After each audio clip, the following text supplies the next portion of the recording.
Hi, this is Kaylin Huntress on day 10 of Fluoride Free Awareness Month. Every day this month, I'm sharing a piece of evidence or a scientific fact about fluoride. And today I'm going to offer Exhibit B for my extraordinary claim that drinking fluoride makes you dumber. I wouldn't make a claim like this unless I had some extraordinary evidence. And this is Exhibit B that I offer to support my extraordinary claim. And this is from a 2019 study in Canada. Now, this is published on PubMed. You can go to the National Institutes of Health website from the United States and read this. This isn't me saying this. This is official it says right up here at the top, an official website of the United States government. And the title of this study, it was done in November of 2019, and it was published in 2020. And the title of this is Fluoride Exposure from Infant Formula and Child IQ in a Canadian Birth Cohort. And Christine Till was the lead scientist on this. And I'm going to read to you the abstract, the methods, and the results, and follow up with the conclusions. So this is what the scientists say. Their background is the infant consumption of formula reconstituted with fluoridated water can lead to excessive fluoride intake. It makes sense. If you're using formula powder and you're mixing it with fluoridated water, the fluoride that little baby takes in is going to be proportionally more than what most people see. And if there's a dose response, you'll see the effects most dramatically when there's a big dose. Doesn't mean there's no effects at little doses. Because there's a dose response, there's still going to be an effect. Now, in this study, they examined the association between fluoride exposure in infancy and intellectual ability in children who lived in fluoridated or non-fluoridated cities in Canada. Now, these were not random people that they went and decided to study. They examined 398 mother-child pairs, dyads is what they call them here. And this was from the Maternal-Infant Research on Environmental Chemicals cohort. So they enrolled these 398 pregnant mothers for the purpose of doing this research. They didn't go and find this out retrospectively. This was a prospective study. They said, we want to study this, so let's start from pregnancy, let's start the measurements and see what we get, okay?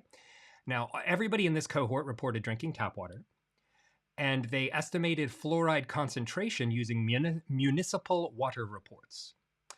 And then use linear regression, blah, blah, blah. They wanted to find an association between fluoride exposure and IQ scores. And they also examined whether the feeding status, meaning if the infants were breastfed or formula fed, modified the impact of water fluoride. And if fluoride exposure during fetal development attenuated this effect. So this is a pretty comprehensive study. You know, it's not huge. There's not 30,000 people in it, but pregnant women are hard to come by. Most women are pregnant only for a period of time in their life. And so having a prospective study studying pregnant women, this is real specific. And they also, using a second model, estimated the association between fluoride intake from formula and child IQ. And 38% of the 398 pairs lived in fluoridated community. And they estimated an increase of 1/2 of a milligram per liter in water fluoride concentration. And that's approximately, they say, the difference between fluoridated and non-fluoridated regions. And that difference, they found, using their study and looking at their data, they found it corresponded to a 9.3 or a 6.2 point decrement in performance IQ among formula-fed and breastfed children. So formula-fed children who were getting proportionally more, because there's a dose response here, they had 9.3 IQ points dropped. Breastfed children still had 6.2.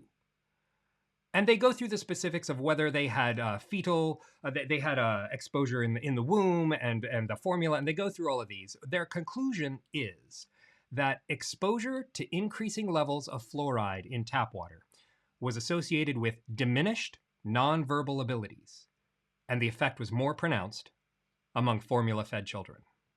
That's what the science says. When they average it out, a 0.5 milligram increase in fluoride intake from infant formula corresponded to an 8.8 decrement in performance IQ. And the average, which one in here is the average? Remains significant. So here we're going between 9.3 and 6.2. depending on if it was a formula-fed child or a breastfed child. These are massive numbers. 5 to 9 points is what they measured. And so this brings me to the question I want to ask the Ministry of Health. I want to know, how many cavities is an IQ point worth? This is the first question that I want to ask in a fluoride debate. I've publicly challenged Dr. Diana Sarfati, the Director General of Health to New Zealand, to a public debate on the issue of water fluoridation. And I want to ask her 5 questions. I'm going to give these 5 questions in advance so she has time to get the best science and the best data to answer these questions, because these are questions that I want to know answers to. As someone who's been injured by fluoride poisoning, and as someone who doesn't want to see others with lower IQ because maybe it improves their teeth, I want to know the risk-benefit analysis. I want to know that it's been done, and I want to hear the demonstrable justification for fluoridation. Because if the Director General is going to claim the authority to take away our right to informed consent, I want to know that she's doing it for sound scientific reasons. I want her to be able to answer this question. Based on the evidence, we can expect how much of an intellectual deficiency from fluoridating the water in New Zealand. And that risk is offset by the benefit how? Do you do a financial? Do you do a quality of life comparison? How do you compare the dental outcomes with the intellectual deficiencies? That's a question that I want to ask the Ministry of Health. And if they can't answer this question clearly and simply, they don't deserve the authority to medicate us against our will. I'll see you tomorrow.